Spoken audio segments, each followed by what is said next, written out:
Hey guys, welcome back to my channel. I'm back with another video. Today I'm going to show you guys how I pluck my closures and frontals because some of you are requesting this tutorial and I'm here to deliver.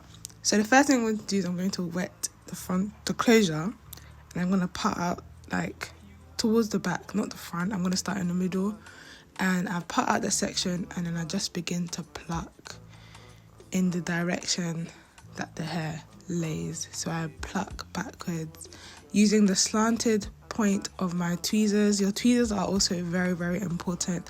I use the Tweezerman tweezers and these are honestly the best tweezers that I've used. I've used cheap ones, I've used other ones, but these are the best tweezers. They work so well. So I'm just going to pluck sporadically. I'm going to pluck all over the place, and I'm not going to pluck in the same section for too long. I'll probably take 2 strands from one section, then I'll move on to the next. And this plucking process, to get to the level I'm at, it did take some trial and error. When I first started, I did have some holes. When I first started, I wasn't really plucking enough, but I feel like now I have the eye for plucking and I know when to stop and when to keep going. It's all about your preference at the end of the day. I like my hairlines to be quite natural, so I do pluck a lot. This might be a lot of plucking for some people, but this is just the way that I pluck. So I literally just pluck from the knot, straight from the knot, pulling it back.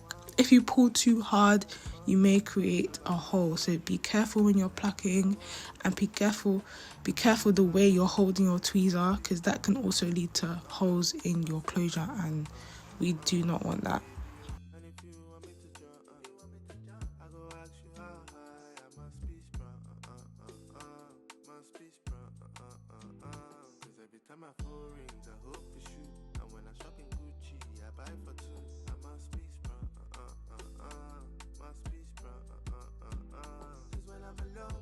Okay, so I'm actually going to explain now. So I part out the hair, then I begin to pluck. First, I just begin to pluck from anywhere. I just begin to pluck very lightly throughout the whole hairline, and then I start to work on the areas that I can see are quite dense. So I pluck. If it's still dense, I pluck again. Then I go to the next section, I pluck, and then if it's still dense, I pluck. I compare each area that I do to the other areas that I've done, and if I see it doesn't match up, I just keep going back and plucking some more.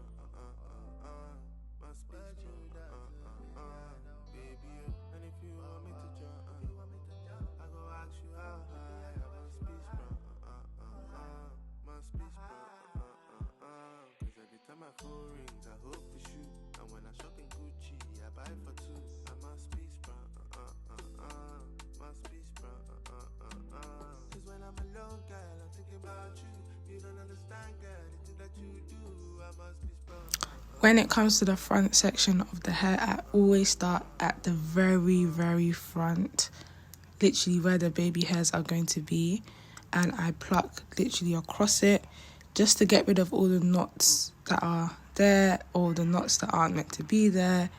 And then I begin to pluck the actual hair, because sometimes there's some knots that are quite strong at the very front of the hair line. So I just pluck that, then I continue to pluck how I pluck the rest of my sections. I hope that makes sense.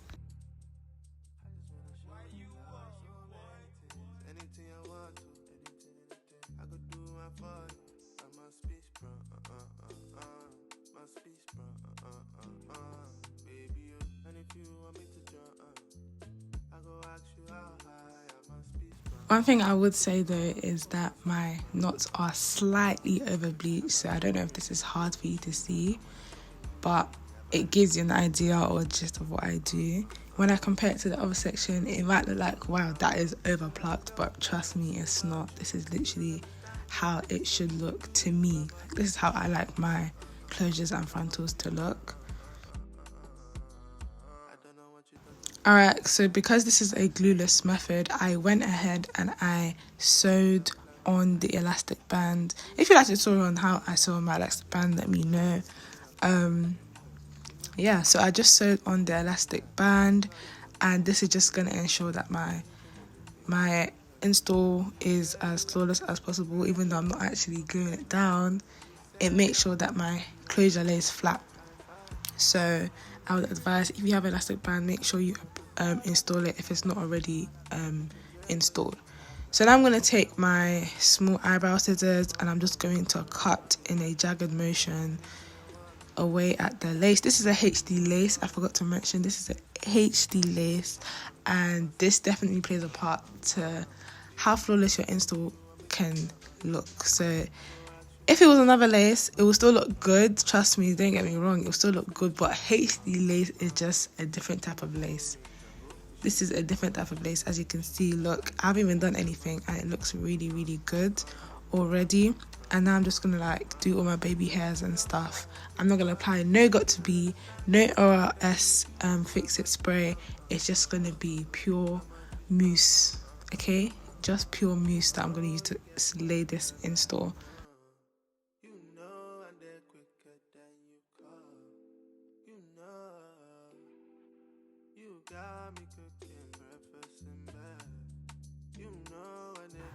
The hot comb I'm using today is by PAPACHICHISTYLE, and it's their Pro Pink Hot Comb. I had the regular pink hot comb and I loved that hot comb. If you see the hot comb now, it's not even pink again. It's almost turning purple. That's how much I used that hot comb. And now I have the Pro. This hot comb is just amazing. Like, it's so good. The black thing you can see is a comb, so it actually has a comb on top of the actual hot comb, and I feel like that comb even protects my head from any injuries, because before I was just using the hot comb straight, but this comb on top, this new design, it's just a safer way and it combs way better. It's just so smart and so good. So make sure you check out PAPACHICHISTYLE website to get your hot comb. And now I'm just going to clip my hair away as I cut and lay my baby hairs.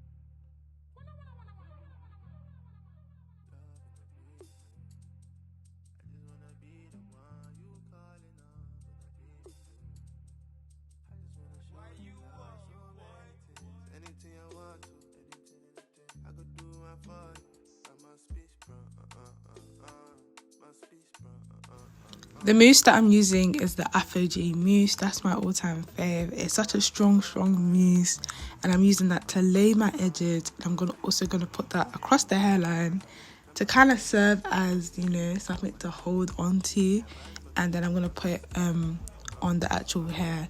Then I'm gonna take my Shorire elastic band to lay my lace. This is very important. You always have to lay your lace. This is very important. So I'm just gonna lay my lace down using this elastic band.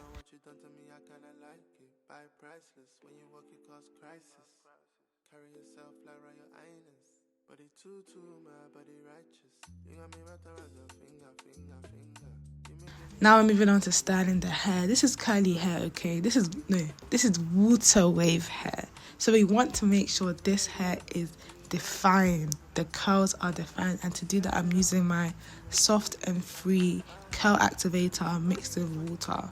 I got this tip from a hairdresser I went to called Yeti. Shout out to you. But I have been hooked on this method. I literally just put water, and then I put the soft and free curl activator and I mix it up, and I just spray this all over my hair, and it gets the curls defined and it almost gives that wet look. So this is how the hair is looking. This is 26 inches, but because it's curly it looks quite short, but it actually is 26 inches, and I'm quite tall. I'm 5'9", and it goes about to my waist, so I feel like it's a decent length.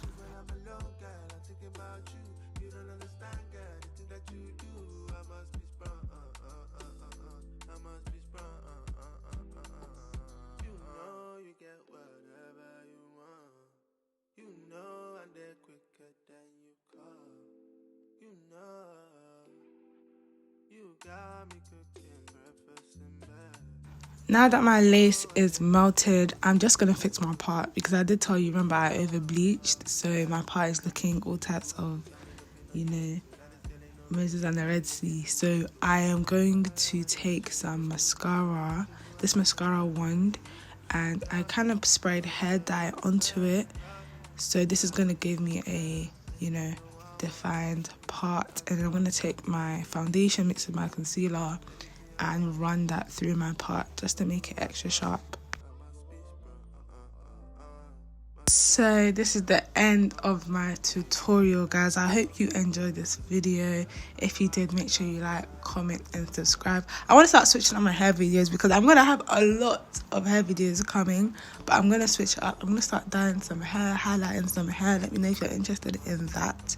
So, you know, we are locked up again. Boris, free me, free me. So I'm going to utilize this time and really experiment with some hair. And yeah, this is the end. I hope you enjoyed this video. If you did, make sure you like, comment and subscribe. And when you subscribe, make sure you hit the bell next to the subscription button. That way you are notified whenever I make a new video. So I'll see you guys in my next one. Stay blessed, stay safe and stay prayed up. I actually forgot to lift the lace and show you that it's actually glueless, and I didn't secretly go and glue it down, because you know some people, they may comment that. So as you can see, there's no glue.